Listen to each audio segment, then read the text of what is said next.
v letalski bazi. Moje ime je Marko Gruden. Sem bil vodja projekta nadgradnja helikopterjev Cougar. Zdaj, lepo, da ste se odzvali. Te predstavitve za javnost je po sklepu ministrice pripravljamo v Direktoratu za logistiko skupaj s Slovensko vojsko za vse zaključene projekte. Lep pozdrav v mojem imenu in tudi v imenu poveljnika 15. polka vojaškega letalstva polkovnika Bojana Breclja, ki je trenutno na enem dnevnem sestanku v Ljubljani. Nahajate se v vojašnici Jerneja Molana ali drugače, nahajate se na letališču Cerklje ob Krki, ki gosti 15. polk vojaškega letalstva, ki v svoji sestavi ima 5 enot. In sicer 152. letalsko eskadrilo, 153. letalsko-tehnično eskadrilo, 107. logistično bazo, 16. center za nadzor zračnega prostora ter 151. helikoptersko eskadrilo, ki ima v svoji sestavi sicer 8 helikopterjev Bell 412, kot tudi 4 helikopterje Cougar, ki so opremljeni s to novo sofisticirano opremo, ki smo skozi ta projekt skupaj nadgradili. Helikopterje smo kupili leta 2003 in leta 2004. Prva nadgradnja je bila dejansko izpeljana leta 2008 z vstopniki motorjev, ki smo jih pač vgradili na vse helikopterje, tako da z naslednjim nadgradnjam, ki so helikopterska medicinska pomoč in medicinski modul, ter z vgradnjo hidravličnega vitla, ki ga imamo zdaj na helikopterju, smo se vključili v reševanje v gorah. Letos smo prvič s helikopterjem Cougar tudi sodelovali na vajah gorskega reševanja, ki je potekalo v mesecu aprilu in maju. Življenjska doba helikopterjev, se pravi, helikopter je bil kupljen leta 2003, pričakujemo, da bomo helikopter z rednim vzdrževanjem, ki ga izvajamo v 153. letalsko-tehnični eskadrili, se pravi tukaj v naši bazi, helikopterje uporabljali 30 do 40 let. Govorimo o 4 helikopterjih Cougar, ki jih lahko uporabljamo v medbolnišničnih prevozih na daljših razdaljah. In helikopter poskušamo spraviti v dnevni sistem dežurstva, tako da smo na pravi poti. Kar se tiče pa inkubatorja, lahko rečem samo to, da smo že stopili v kontakt z firmo, ki pač izdeluje to medicinsko opremo, tako da v kratkem pričakujemo tudi nadgradnjo v Cougarju in na Bell 412, kjer bomo lahko vse inkubatorje z vsemi podvozi lahko prevažali tako, kot to do sedaj počela policija. Kar se tiče zdravstvenega osebja, v naši enoti nimamo zdravstveno osebje, ki pač sodeluje pri medicinskih prevozih. Lahko rečemo, da medicinska ekipa šteje 3 pripadnike, ki jih dobimo iz vojaške zdravstvene enote, so tudi vključeni v sistem. Tukaj bi še poudaril, da smo v februarju in marcu letos opravili tudi Takeval, kar je v bistvu najvišja NATO evaluacija 63 pripadnikov različnih držav NATO, kjer so ugotavljali, ali je oprema in skupina za medicinske prevoze pripravljena in usposobljena za delovanje v tujini, v high threat environmentu, se pravi na območjih, kjer potekajo bojna delovanja. In smo bili uspešni in smo dobili zeleno luč in opravili z oceno standard. To, kar je vidno je to. Nahaja se od spredaj in od zadaj, z obeh strani. To so senzori? To so senzori, se pravi radar warning, missile warning in laser warning sistem.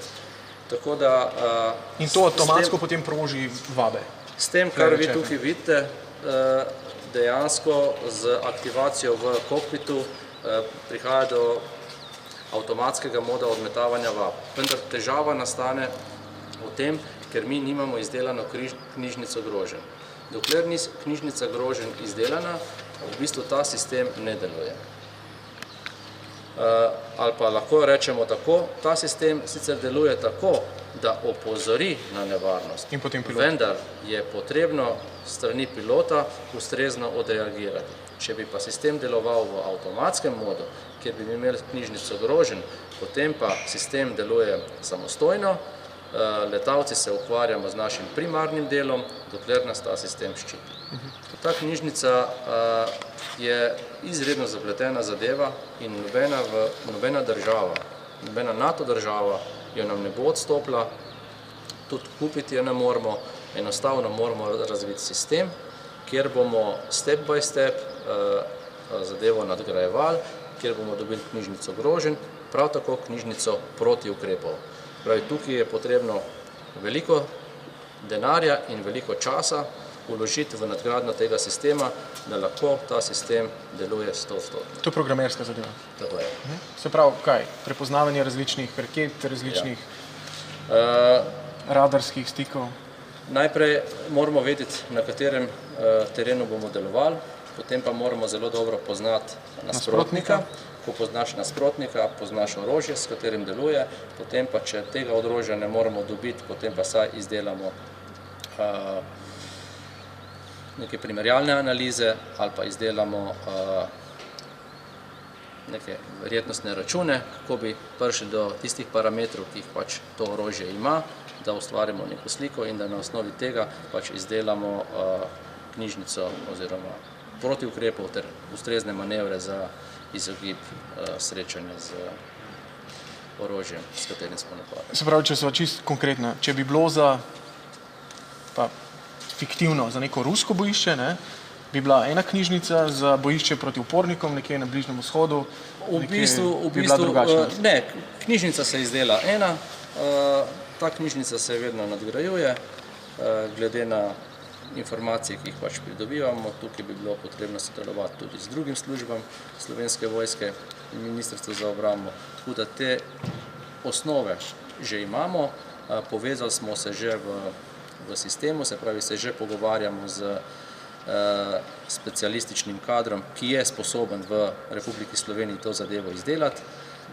Jaz ocenjujem, da v Sloveniji imamo kader, ki je sposoben to zadevo pripraviti in uporabljati potem tudi na teh bojiščih. Kaj je bilo pa okrog zaščite in reševanja še do danga? Kar se tiče zaščite in reševanja, je tukaj kakšnih posebnosti, jaz glede na to, da smo zdaj že upeljali 12 helikopterjev v sistem zaščite in reševanja, lahko rečem, da še aktivno dejansko ne, vendar spravili smo posadke Cougarja skozi celoten postopek usposabljanja Gorsko-reševalne zveze Slovenije na tistih prizoriščih, na katerem so pač ta usposabljanja potekala. Prav tako pri deficitarnosti tehnike policije sodelujemo tudi z policijsko enoto in do konca meseca maja bomo z vsemi gorniki policijske enote opravili tečaj in bojo zahvaljujoč sodelovanju Slovensko vojsko podaljšali licence. Videl je bil kupljen že takoj po nabavi helikopterja, tako da to ni neka nadgradnja. To za nas ni nadgradnja, je pač oprema, ki jo uporabljamo od leta 2004. Moje prvo vitlanje je bilo leta 2004, se pravi, to je to, vendar ni prišlo do epiloga. Lahko rečem, helikopter je imel vitlo, posadke smo imeli, ampak nekako so ocenjevali, da je preuranjeno helikopter Cougar pač uvrstiti v Gorsko-reševalno zvezo Slovenije in uporabljati ga za reševanje v gorah, kot sem že omenil. Bil je prevelik, zdaj pa ni več. Tole je polovica modula. Če je zadeva kompleksna, sila zahtevna, če imamo več ljudi za oskrbeti, odletimo s helikopterjem z oba modula. Če pa se pripravljamo za takšne predstavitve, pa če smo v časovni stiski, ker priprava obeh modulov s pritrditvijo je 2 uri. Za 3 poškodovance, kako? Tole je za 3, pa še not imamo še za 3. Se pravi, helikopter je s to opremo, ki ga ima na razpolago, lahko rešuje 6 ležečih pacientov naenkrat. Zahteva NATO je pa bila, da lahko rešuje 4 ležeče ali 7 sedečih pacientov. Tako da s helikopterjem Cougar smo znotraj tistih predvidenih zahtev NATO in, kot sem že omenil, marčevsko ocenjevanje, dobili smo zeleno luč, standardno ocenjeni, to pomeni, da oprema je ustrezna, posadke so pripravljene za delovanje na bojnem območju. Kar se tiče aparatur, ki jih imamo tukaj na razpolago, skrbi pa VZE. Se pravi, vojaška zdravstvena enota poskrbi za vso to opremo. Tukaj bi morda še dodal, da na zadnji predstavitvi HNMP skupini na Brniku, tega helikopterja, ko smo se začeli pogovarjati, da bi helikopter tudi vključili v ta sistem HNMP, so ugotovili, da je oprema, ki jo uporabljamo tukaj v tem modulu s tem helikopterjem, ustrezna za HNMP reševanje.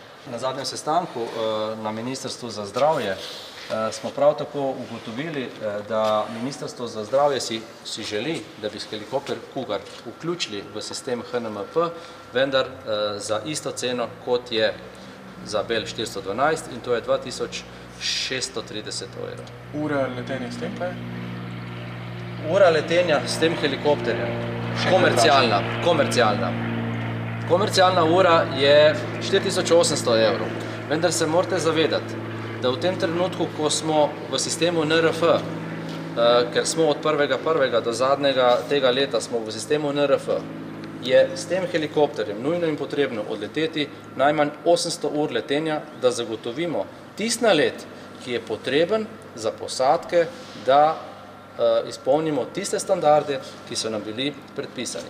Ali si želimo, da ta helikopter odleti prazen 800 ur, ali si želimo vključiti helikopter v sistem, pa nekaj za to dobiti.